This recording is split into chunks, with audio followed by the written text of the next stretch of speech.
She was accustomed to silence, the kind of silence that screams when you lay your head on the pillow and everything around you is intact, but inside you there's an earthquake. Donna Estela was that kind of woman, wealthy, elegant, solitary, and surrounded by expensive furniture that never held embraces. Every afternoon, she sat at the same white marble table in the most refined restaurant in the upscale neighborhood where she lived, with her pearl earrings, a scarf impeccably draped over her shoulder, and the same expression, resolute on the outside, empty on the inside, until a small voice, broken by cold and hunger, pierced the invisible glass that separated two worlds. "Ma'am, can I eat your leftovers?" Time stopped. The silver fork froze between the plate and the elderly woman's lips. She looked to the side and saw a thin little girl, with enormous eyes, her hair plastered to her forehead by dirt and sweat. She was about 6 years old, maybe less. Her clothes were in tatters. But what struck her most wasn't her appearance. It was the courage in her eyes. She wasn't begging. She was asking with dignity, like someone who already knew that no was a word far too common in the vocabulary of those living on the streets, but still believed in yes. If you believe that God sends the right people at the right moments, write in the comments. Nothing is by chance, because what happened next changed 2 lives forever. Donna Estela took a deep breath. She felt something inside her that she hadn't felt in a long time. Unease. That child wasn't there to steal from her or sell her something. She was there, standing, looking firmly into her eyes, as if returning to her the humanity that time had taken away. The elderly woman pushed her plate aside, signaled for the waiter to bring another, and said, her voice trembling, "Sit with me. The food is better warm." The girl hesitated. It was as if the world around them had paused to see if this was real. She climbed slowly onto the chair. Her eyes sparkled at the sight of the plate being prepared before her. A thick steak, golden potatoes, steamed vegetables, fresh bread. But before touching the fork, she did something no one expected. She clasped her hands, bowed her head, and whispered a prayer. "Thank you, Jesus, for this miracle. Take care of the rich lady who shared what she has. Amen." That amen pierced Donna Estela like an arrow. None of her jewels, trips, or automatic acts of charity had ever impacted her as much as that gesture. The elderly woman felt her eyes well up. It was as if someone had opened a forgotten little window inside her, letting light in for a second. The waiter, accustomed to celebrities and arrogance, stopped by the table and said softly, "Mrs. Estela, should I prepare a to-go box for her to take? It's not safe for her to stay here too long." But Estela shook her head, staring at the girl. "No, she'll dine with me, and then she's coming home with me." The restaurant's silence was broken by cutlery halting mid-air. Some patrons looked on with curiosity, but the wealthy woman didn't care. For the first time in years, she was certain of what she was doing. There was something about that child, a strength, a purity, a kind of divine message, as if God were using that little girl to heal an old pain within her. That night, as the luxury car glided through the avenues toward the gate of the white mansion where Donna Estela lived alone, the girl gazed at everything with eyes that had never seen the world so vast. But it was when they entered the house that things became even stranger for the little one. "Wow, this house looks like a church," she said, enchanted by the chandeliers and enormous windows. Estela smiled faintly. It had been years since anyone had complimented her home so genuinely. She led the girl to the guest room, prepared a warm bath, set out a clean cotton pajama, and for the first time since becoming a widow, entered the kitchen to make hot chocolate with her own hands. That night, the girl slept deeply, but Estela didn't. She sat on the edge of an armchair and looked at an old portrait of her daughter, who had died as a baby. A story she kept buried deep in her soul. A complicated childbirth, a husband who couldn't handle the grief, a silent mourning. Since then, she had become a woman of cold habits, automatic philanthropy, and empty prayers. But now, there was a pair of wet little shoes drying on the living room rug, and that was changing everything. The next day, she decided to learn more about the girl. "What's your name?" "My name's Sarah, like the woman in the Bible who had a child when she was old." The elderly woman smiled. She had forgotten what it was like to hear sentences that blended faith and innocence. "And where are your parents, Sarah?" The girl lowered her head. "My dad died in prison. My mom disappeared. I was staying with my grandma, but she passed away 2 months ago. Since then, I've been wandering around. There was a spot near the station where I slept, but yesterday it rained, and everything got wet. I just wanted a warm plate, ma'am. I didn't mean to bother." The girl's trembling voice awakened something in Estella that she didn't even know still existed. Maternal instinct. She wanted to protect her. She wanted to fight for her. But she also knew the world was cruel, full of laws, paperwork, social workers, and judgments. Still, in that moment, she made a silent decision. Sarah would never return to the streets. Never again. The decision seemed insane, but it had the clarity of things that come from God. Estella, accustomed to solving everything through lawyers, consultants, and quick phone calls, now found herself entangled in a world of crumpled papers, missing certificates, and bureaucratic rules designed to discourage any impulse of compassion. She couldn't simply adopt the girl, nor could she enroll her in school without first proving kinship, guardianship, or medical reports. But there was something in Sarah's eyes that said, "Don't give up." The next morning, Estella put on a simple dress, for the first time in years, tied her hair with a scarf, and took Sarah to the social assistance center. The building was cold, with damp walls and endless lines. Desperate mothers, crying children, elderly men sleeping in iron chairs. When she was finally called, the social worker didn't even look up from the computer. "Child's name? Sarah. I don't know her last name.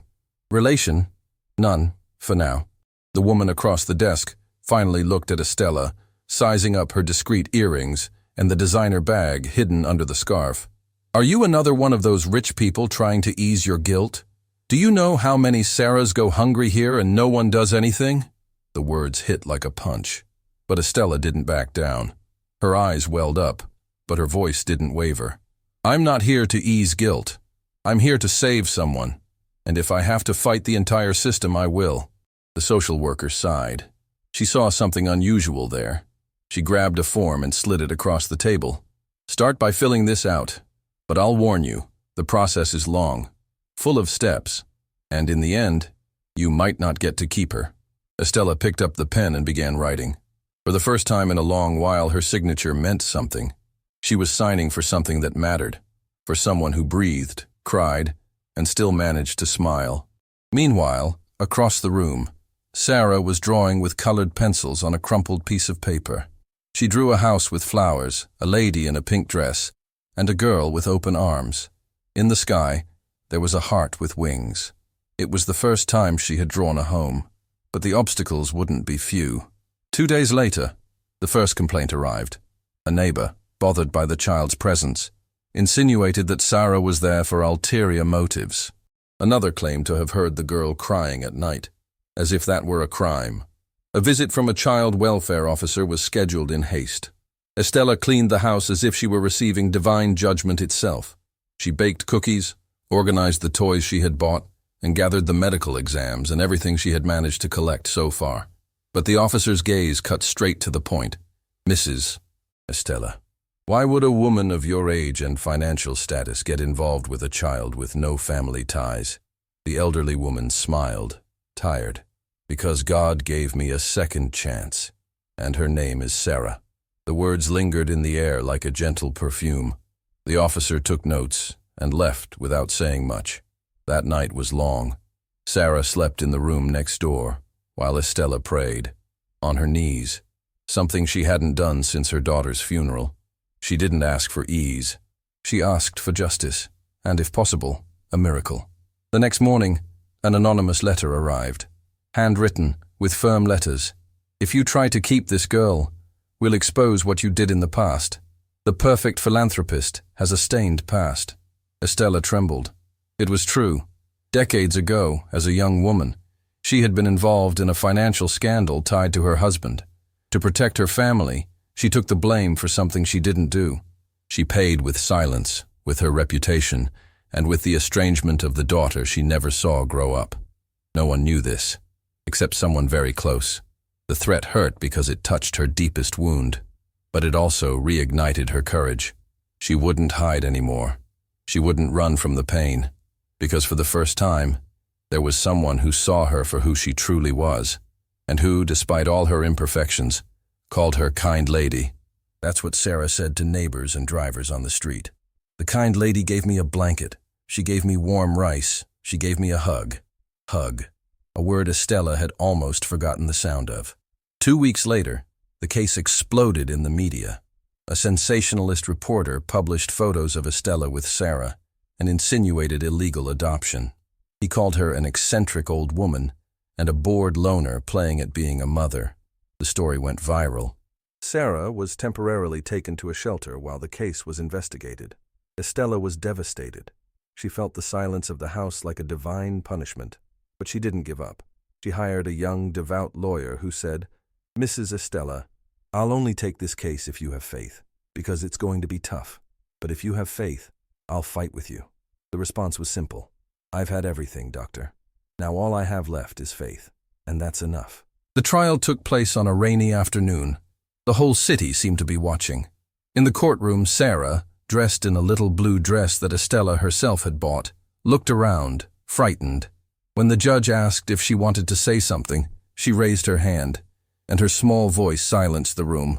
"I just wanted a plate of food, but God gave me a grandma, and I don't want another house. I want that one." The judge's eyes lowered. The verdict took a week, but it was clear. Temporary guardianship granted to Mrs. Estella Miranda, with a view toward permanent adoption.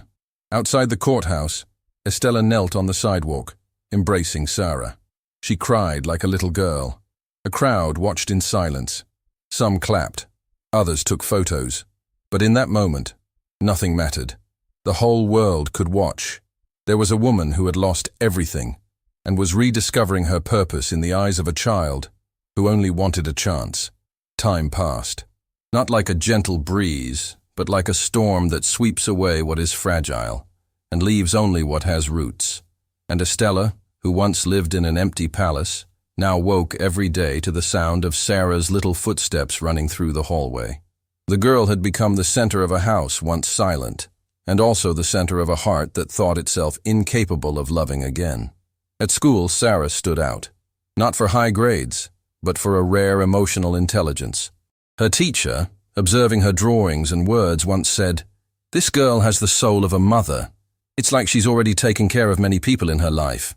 Estella heard this with teary eyes, because she knew a street child doesn't just survive, she learns to care even without being cared for. And now, at last, Sarah was being cared for, loved, protected, but shadows remained.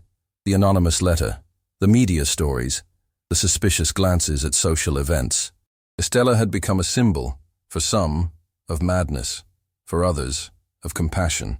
But in her heart, it didn't matter. She had found redemption. And more than that, she had learned that love isn't charity. Love is surrender. Love is risk. It was on a Saturday, while they were tidying the old attic together, that something unexpected happened. Sarah found an old music box, forgotten among papers and moldy books. When she turned the rusty key, a soft melody filled the room.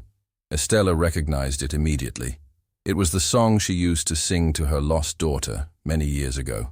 The same music that soothed her silent tears on the days she felt broken.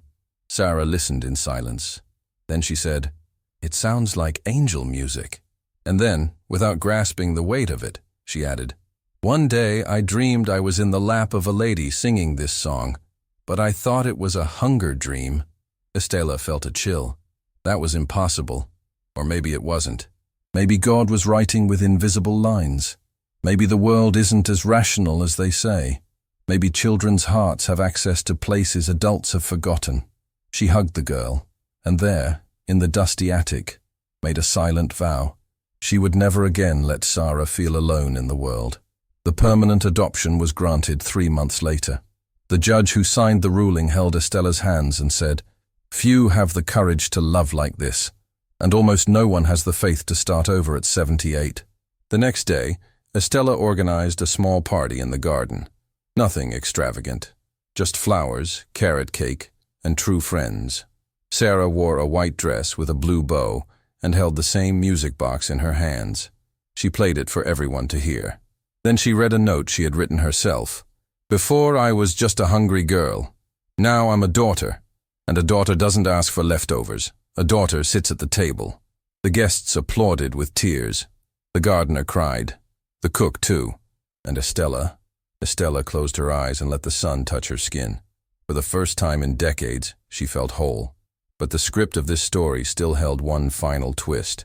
2 weeks after the party, a woman appeared at the mansion's gate, thin, with a lost look and hesitant steps. Her name was Helena. She said she was the sister of Sarah's biological mother. She showed an old photo of herself holding baby Sarah. She said she had been hospitalized for severe depression, that she had been fighting for years to find her niece. And now, seeing the adoption story on TV, she gathered the courage to come. Estella felt breathless. It was as if the world were trying to tear away what she had just gained. But looking at Helena, she saw more than a threat. She saw pain. She saw someone like her, someone who had also lost everything and was trying to return to life. Sarah ran to the gate, looked the woman in the eyes, and said, "I remember you, but I have a home now." Helena lowered her head. She didn't ask for custody. She only asked for a chance to visit, to slowly become part of the girl's life. And Estella understood. Adoption wasn't a contract of ownership. It was a vow of love. And true love never excludes. It welcomes. It expands. And so it was. Helena began visiting Sarah on Sundays. Slowly she became an aunt, then a confidant. And Estella, once so feared by the press, was called by a newspaper the mother-grandmother who taught Brazil to love without a manual. Years passed. Sarah grew up. She became a psychologist for street children. She opened a shelter called Mesa Posta, in homage to the phrase that changed her life. At the entrance, a sign, "Here, no one eats leftovers. Everyone has a place at the table." And by the door, in a golden frame, a photo. A white-haired lady, elegant and serene, holding the music box in her lap, while a little girl slept in her arms. Estella passed away at 87, in peace. She left her will with just one sentence for Sarah. "You were the prayer I didn't have the courage to make." And so ended the story of a woman who lost everything, until she was found by a girl who only wanted a warm plate of food, and who unknowingly offered that elderly woman a feast of redemption, meaning, and faith.